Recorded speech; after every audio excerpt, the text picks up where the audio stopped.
Hey guys, it's Sincere, your realtor for life. Are you looking to move to PA, but are you wondering what exactly are the steps required to buy a home in PA? Well, as most of you know, I'm a licensed realtor here in the state of PA, and I'm here to give you guys a brief rundown of what buying a home looks like here in Pennsylvania. Before I get into the video, if you're looking for more information about how to navigate today's challenging market, then look no further.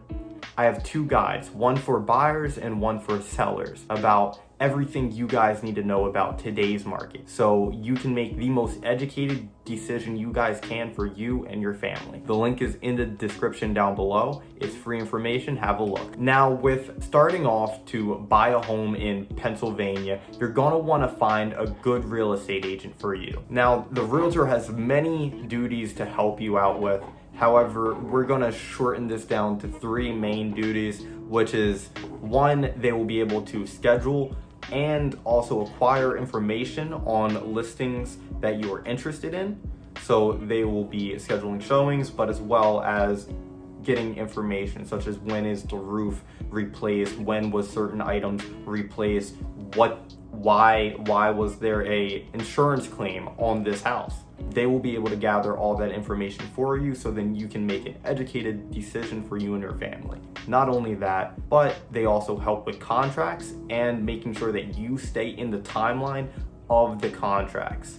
So when you make an offer, there will be a timeline of the transaction. Now, it is up to you to stay in that timeline. If you don't stay in that timeline, then you could possibly lose your earnest money deposit. And you definitely want to keep that. And three, a realtor will be able to help you out with understanding the current market conditions. So what do you need to do to get an offer accepted in the market you're in right now? A realtor will be able to explain that to you and get you ready for the market that you are attempting to buy in. And a realtor will also help you build your team throughout your transaction. So the next step in buying a home would be meeting with a lender. However, you can meet with a realtor or meet with a lender first, whichever one you really want to do. But meeting with a lender is such an essential part of the home buying journey, because meeting with a lender, you will be able to understand your numbers. This is the whole point of meeting with the lender.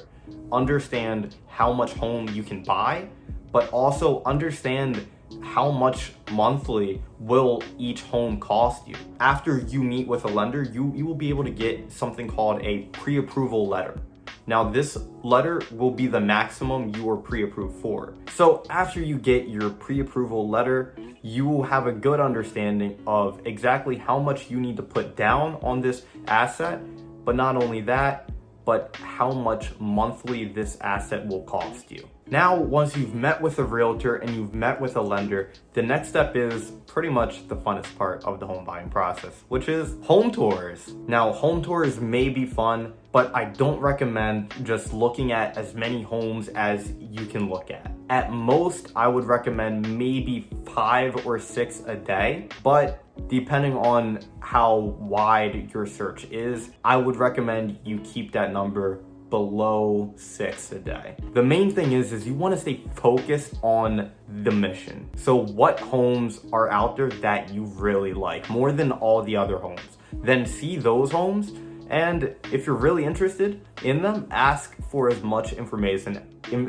as you can get on them. Then once you and your realtor looked at all the homes that you are interested in, that's when you guys will make an offer. And guess what? It got accepted. Congratulations. Now you're on the next step of the home buying process, which is the under contract phase. Now that you're under contract, you must abide to the timeline of your offer. So when you write an offer, you would have written how many days you need to submit the earnest money deposit, how many days you need to get the inspections done, and you must stay in that timeline. So you have to get everything done. My rule of thumb is get everything done as soon as possible. Get your inspections scheduled as soon as possible, and get the earnest money in ASAP. The sooner you get it done, the more time you will have to negotiate and the less stress off your head. Now, once you have your inspections all done, you will then be in the negotiation phase. So based off of what the inspections said, that's when you will then negotiate what exactly you want done. Now, what I normally recommend here is what are the 3 main big things that you need done to feel comfortable with buying this home. So whatever those 3 main things are, focus on getting those fixed. Then once you found out what you want to be fixed, that's when you will make your reply to inspection. So whatever you want done, whatever you want remediated, that's when you would have that addressed. Now, that's when the homeowners also have their time to respond to your reply to inspections. So they can either say, yes, we will do X, Y, Z, or they may even say, no, you don't know until they actually respond. So that's when you guys will just have to negotiate and come to a win-win deal. This is also why a realtor is really essential in buying a home, because they will be able to help you negotiate your deal for you to get the best terms as possible. Now, after the negotiations are all done, that's when normally the appraisal happens.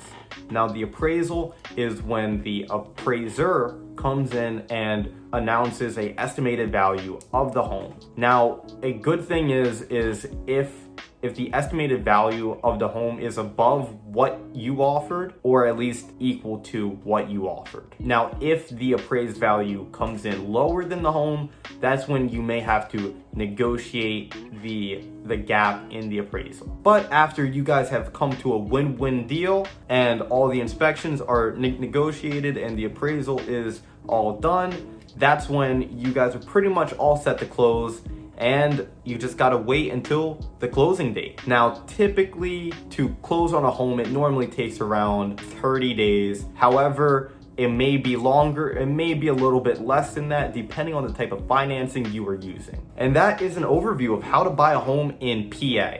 Thank you for watching. If you liked the video, like the video, subscribe for more real estate related content. And if you or anyone you know needs help buying, selling, or investing in real estate, I'd be more than happy to help. All my contact information is in the description down below. Let's stay connected. Have a good one, guys.